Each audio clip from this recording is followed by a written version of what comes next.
I'm Jesse. Dahir-Kanehl is how you pronounce the last name, or you could just say Jesse. Um, and yeah, basically, I'm the Microsoft student partner, and I'm kind of like sponsored by Women in Computer Science, which will be turning into coders in the near future. So yeah, I'm a computer science undergrad, basically a senior. Kind of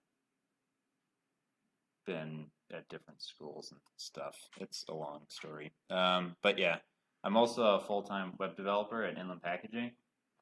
So that's a good example of how getting an internship can lead to some really good career opportunities. Because that's where I got my internship at. And we are looking for interns there. I've got these slides and a page of links to everything. I'll be posting on like Facebook and everything. Email you guys if you want. But yeah, so I've got their site on there if you want to apply. And then in just general, like a big hobby right now is kind of just like making stuff and like inventing things for the most part. So I made an apple grinder this weekend and ground up apples and made cider out of it. So it was a lot of fun. And I have horticulture, kind of organic. I wanted to be an organic farmer as a background, and turns out that's kind of hard to make like a steady career in Wisconsin. So I thought like computer science would be a lot easier, and it turns out it is.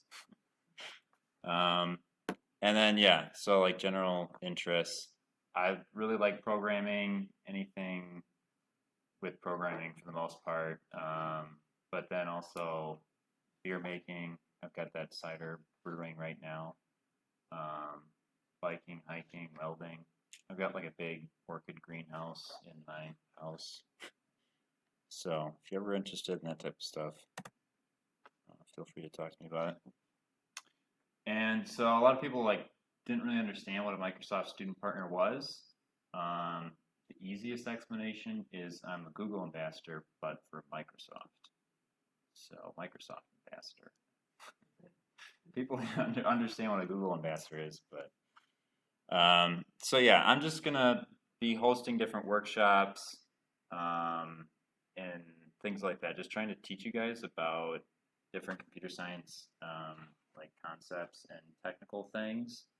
I think in general it'll be computer science focused, but I might do some more general stuff.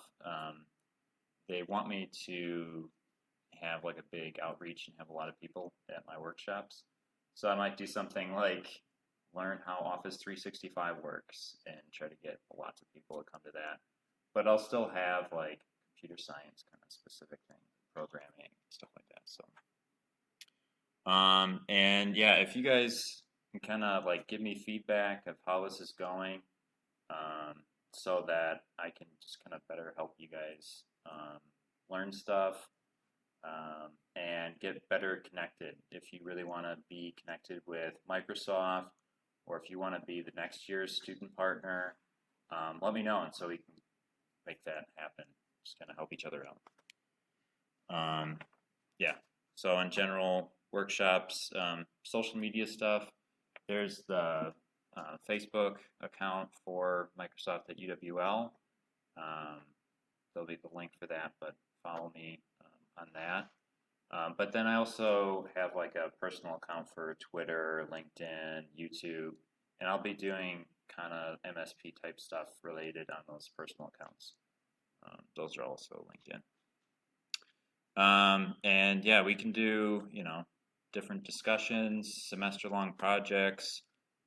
Any sort of outreach would be really cool, like community outreach type stuff. And I'm hoping to get some different like business owners to come in, talk about maybe what they're looking for in an intern, or maybe talk about a specific topic. Career development type stuff would be a lot of fun.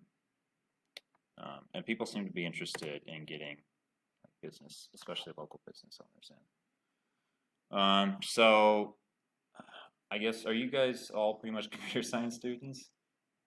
Yeah. Yeah. I don't know. You don't know. figuring I'm out. in IS and CS and Okay. But so yeah, I was thinking maybe we'd get other people coming in, and so I'll try to go through this stuff pretty quick because as computer science students, you probably already know it.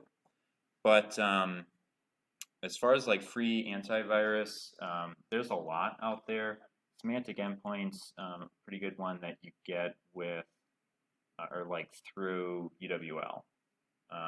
But at the same time, probably a lot of you have, if you do have Windows, probably have Windows 10, and that has Windows Defender built into it. So you don't necessarily need to know your own antivirus. Windows Defender is pretty good from what I've heard.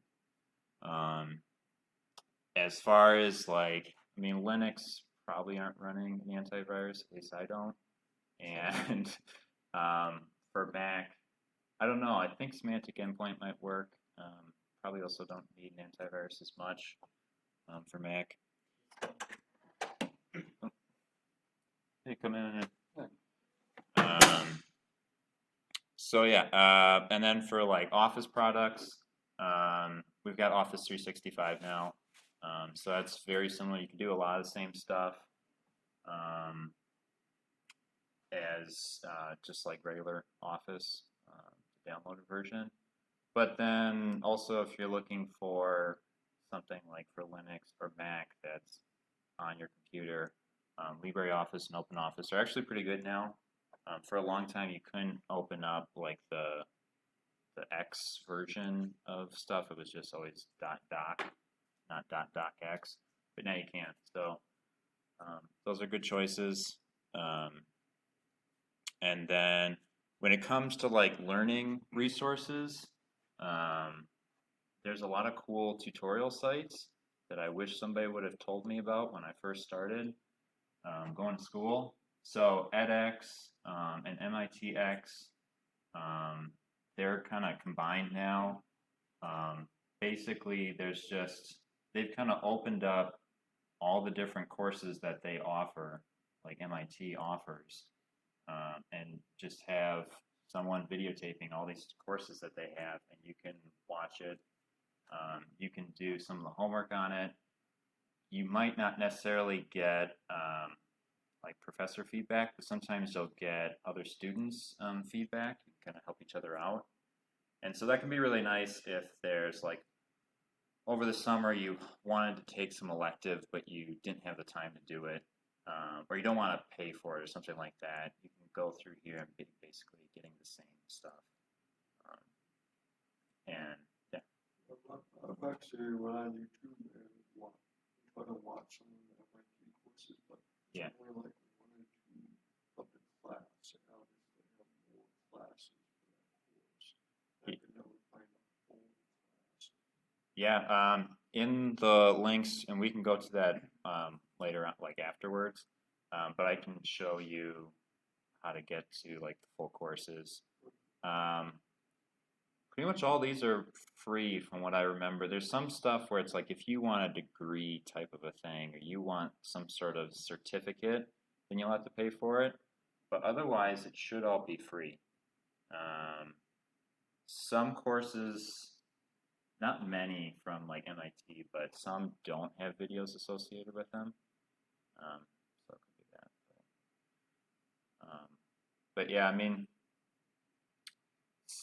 when talking to like students who want to get into computer science, I've kind of started saying a little bit more like, you don't necessarily have to go to a university. I mean, you can learn a lot of this stuff online. And I know like the place I worked at, you don't need a degree in computer science to get a job there. There's so much demand for it where I kind of actually regret going to school. I mean, we paid a lot of money and we're learning some of the same stuff that they're teaching. I mean, there's definitely benefit to it, right? But it's a little bit more towards you could just learn online than it used to be. Coursera's very similar. And then Khan Academy is a little bit more like geared towards high school type stuff. But some of like the basic gen eds here, Khan Academy helps out with. And I find it really good for kind of reviewing stuff that I learned in high school that I forgot, like basic physics, stuff like that. So yeah, now we're into more of the computer science stuff.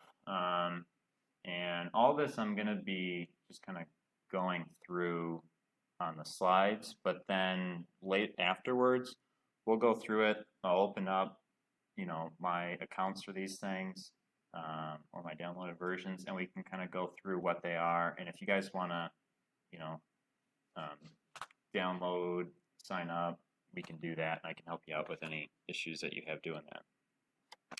So Microsoft Imagine is the biggest one of pretty much all of these. It is the student account for all these different Microsoft tools. It was formerly called DreamSpark.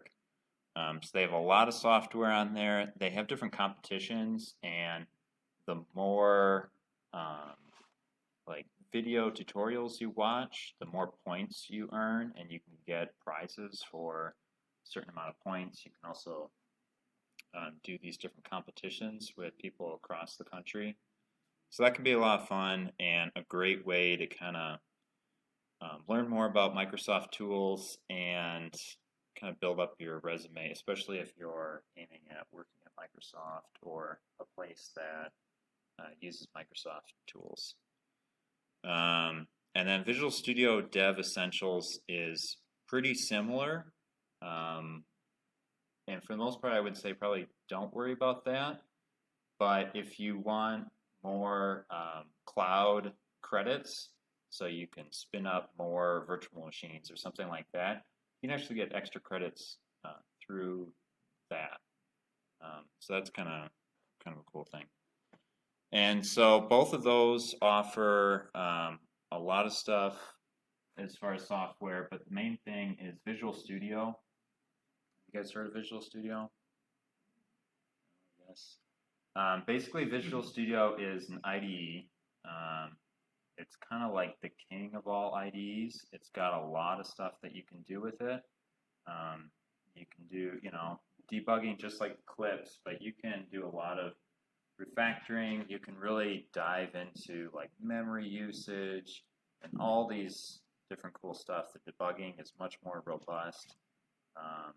It's really cool. You can do so much with it. It is a little bit heavy and in terms of like memory usage and some of that stuff. And it only can go it can only be installed on Windows. But I use it every day for what I do. And if you go to any company where you're a .NET developer, basically a .NET developer is just someone who uses Microsoft tools, Microsoft frameworks for what they're doing, then you're probably going to be using Visual Studio. They just came out with Visual Studio Code, which is more of a text editor. It is cross-platform, so it can go on Linux, OS, macOS, and that's much lighter. You can do a little bit of debugging in that, but it's much more comparable to Sublime, Notepad++, add-on, that type of stuff. Then there's Azure, and Azure is a cloud platform. So basically you can spin up virtual machines in Azure. You can host websites in Azure. I guess, does everybody understand what that means, a cloud platform? Does anyone doesn't? Okay, I won't explain anymore then. It's a little confusing if you've never been exposed to like, how do I even host a website? What does that mean? What is a server? That can be a lot really confusing for like freshmen stuff. But so you get free credits that get renewed every month. So I believe it's $150 through the Microsoft Imagine of virtual machines, or if you want to host websites, databases, any of that stuff. So that's really cool. That's really nice to And then you get Xamarin, which used to cost quite a bit, but you get that for free now. And Xamarin is cross-platform app building framework. So with the same code, I can build an app for Android, iOS, Windows Phone, which no one really uses, but Windows apps for like Windows 10 and stuff like that. And then, yeah, pretty much anything else that's kind of major ones. So that's really powerful. You know, I don't really understand why people, I mean, unless you're only targeting like Android or only iOS, but like, I don't really understand why you would only learn how to make an app on Android. Because that's not going to, I mean, it's going to help a little bit for iOS, but it kind of limits what you can do, and you have to learn like twice as much pretty much. Whereas if you're using cross-platform tools, you just build one app and it kind of works for both. There's exceptions to that for sure, but for pretty much any app that we would be building, it would work pretty well, pretty good. So, and then there's the Unity Game Engine, which is a great tool for building games. I haven't really used it a whole lot, but I understand there's a lot of interest in building a game and learning how to do that. So we can kind of dive into that together.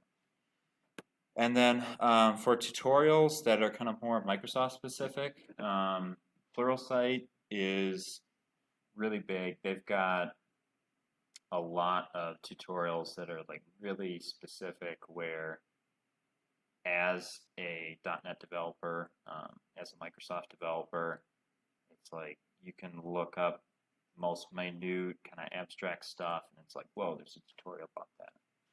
So that's really nice to have.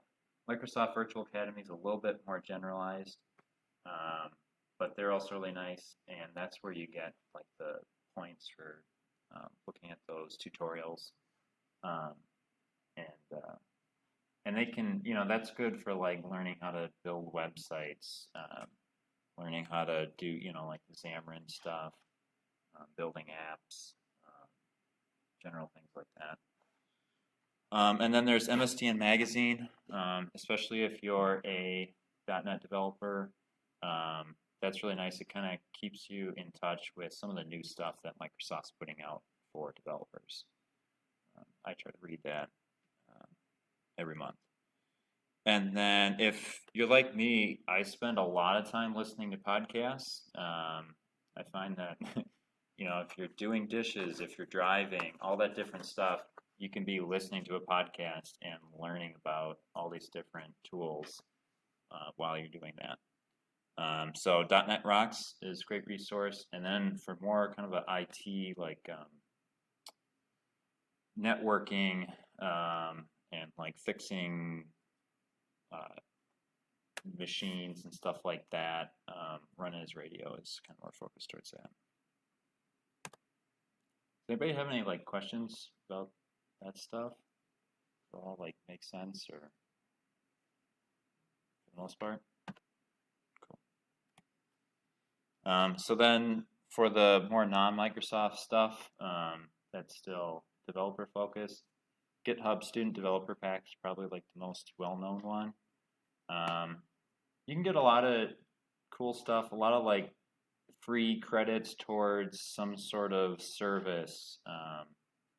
Like, you know, you send this service some different strings in English, and then it'll bring you back the string in Spanish. And you get like $25 or 10,000 words or something like that once a month to do that. So that's kind of cool for some stuff. There's the Unreal Game Engine is now free. It has. I think like 2 years or something like that ago, I tried looking into it, and it was like you had to email people in order to get it. But yeah, I think it's free for everyone now. JetBrains has like free for students, and those are whole set of like IDEs, developer tools that are really well developed and are really good for getting more, just more really like specific tools, refactoring automatically, and all these different cool things to have. ReSharper is for C#, which is a .NET Microsoft language. IntelliJ is for Java, and WebStorm is kind of more just HTML, JavaScript, building website specific. And then tutorials that are non-Microsoft focus, don't have anything to do with Microsoft necessarily. Udacity has a lot of cool courses, a lot of web stuff, a lot of app building stuff, but they're really nice to use. Code School, Code Academy, I don't use those a ton, but those are really good for basics. And they're kind of fun to do. They have a little bit more, I don't know, a little bit more fun to do. I'm not quite sure why. W3 Schools just kind of has tutorials about like every language, especially web stuff. So they're really nice. They're not like video tutorials, but they're really useful. Does anybody have like anything to add to those tutorial sites that you guys might use? Yeah.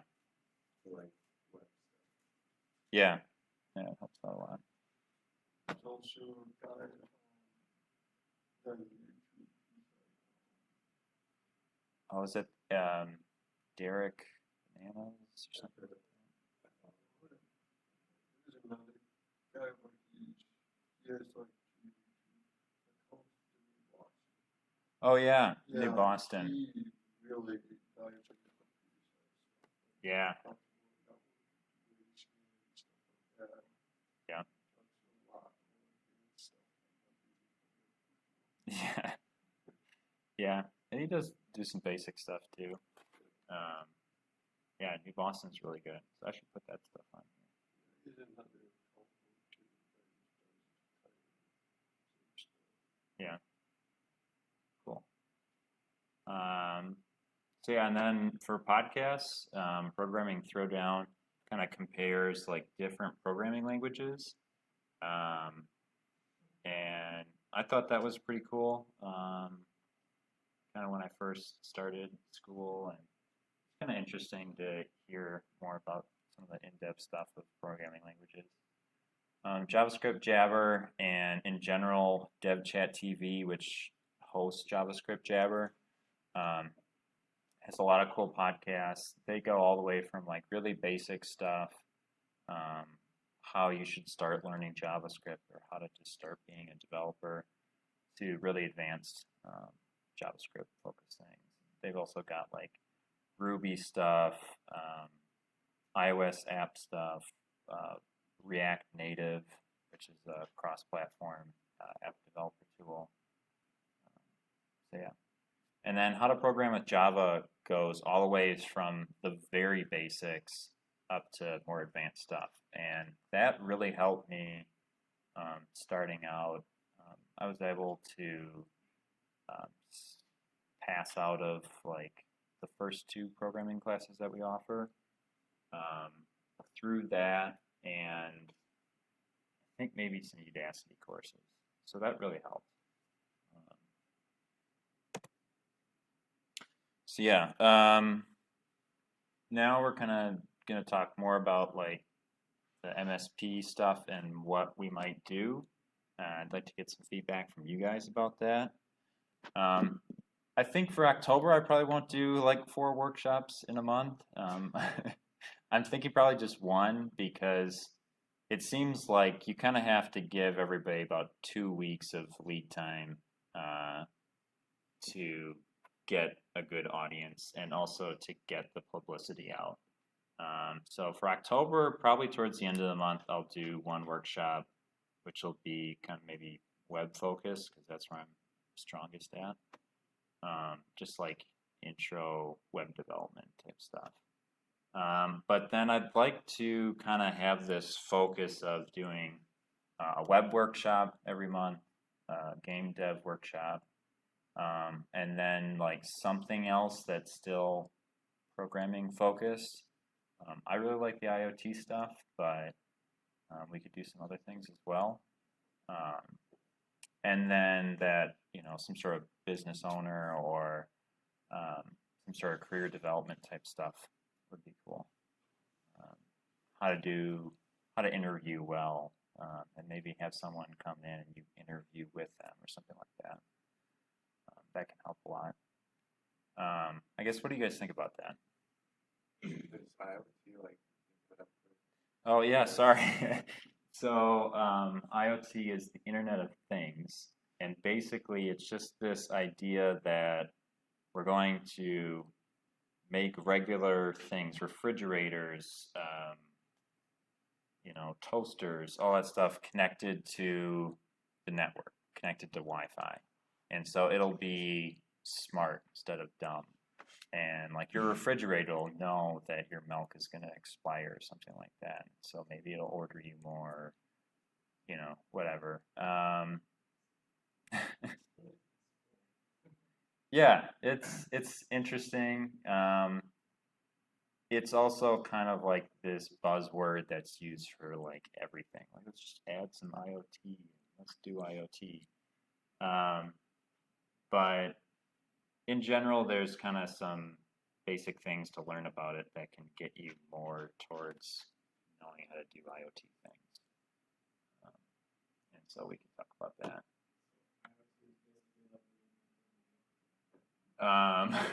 What do you mean? Like, how do you mean? Yeah, right. So, like, is it really that hard to just look in my refrigerator and see that, yeah, my milk is going bad or whatever? That's probably how I do it. There are certain things though, like if my door could know that I'm there because I've got Bluetooth on my phone or something like that, and then just let me in, or that plus facial recognition or something like that would be really nice. But you can have issues. I mean, I think we've seen some issues with like cars that are hooked up to wireless or to 3G, and then people can hack into them because they weren't secured correctly, and now they can make your car do whatever. That's really not good.